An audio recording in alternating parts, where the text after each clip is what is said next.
afternoon. Good afternoon. We had a good meeting at the White House on a number of issues related to the big, beautiful bill and some of its components, and we're moving along at a steady pace. I remain very confident that we can get this done by the self-imposed deadline of Independence Day. I spoke with the President about that, and he's feeling very confident as well.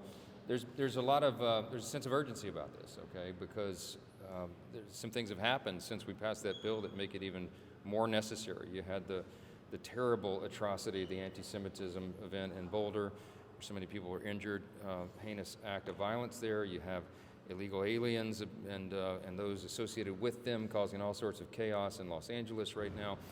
There's a big investment in border in this bill. It's the largest investment, as you all know, we've said many times, in a generation. For border security, we need to deport dangerous illegal aliens. We need to have more ICE agents and more border agents and more customs officials to be able to get this job done. And all that is done in this bill, so just one more reason why we need to do it. The debt ceiling approaches soon, and every day that goes by makes it closer and closer, and we're going to solve that problem in this bill as well, and so many other things. So there's a real urgency. I'm very confident and encouraged by the developments. I spoke with Leader Thune last night. I spoke with individual senators over the weekend. We feel like we're moving in the right direction. So. We're speaking on California. The president said today that Gavin Newsom, in his view, should be arrested. Are you comfortable with the president saying something like that? Well, I was busy all day today, and I heard that for the first time sitting next to the president when they asked him that question at the White House.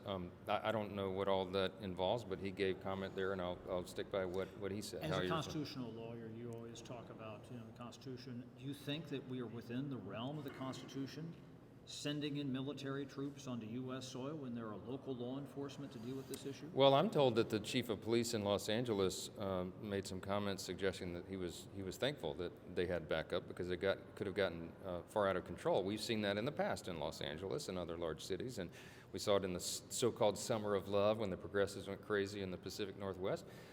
We can't have that, and President Trump is ensuring at the front end with strong leadership that that is not going to be the case. And when he said that Marines might be dispatched to Los Angeles, I think that's an important message that's being sent. And hopefully it has the deterrent effect. But he's federalized the National Guard. I think that's an appropriate step.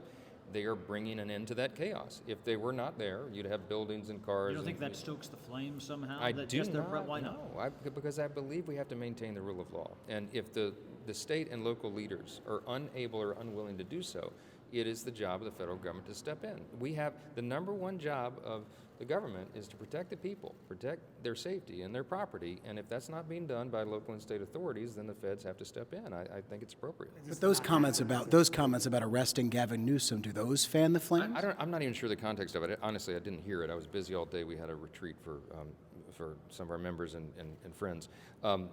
So I'm not sure what Gavin Newsom has done or said, but I can tell you what I know that he's done is a complete dereliction of duty, as usual. I mean, I heard comments, and I don't know if it's true or not. Did Karen Bass say that the mayor of Los Angeles say that she was on the side of the protesters and they should continue to go out and ensue, have the chaos ensue on the streets? That's what somebody told me. If that's true, that is a total dereliction of duty and malfeasance in office, and the responsibility is theirs for the property damage and all the rest. If they're egging that on, that's just terrible leadership. President invoked the Insurrection Act. Invoke the Insurrection Act. We'll see how it develops. But if you're okay with the troops being there, I mean, shouldn't he have to invoke the Insurrection Act in order to put the troops on the ground? I don't think that's necessary. Why?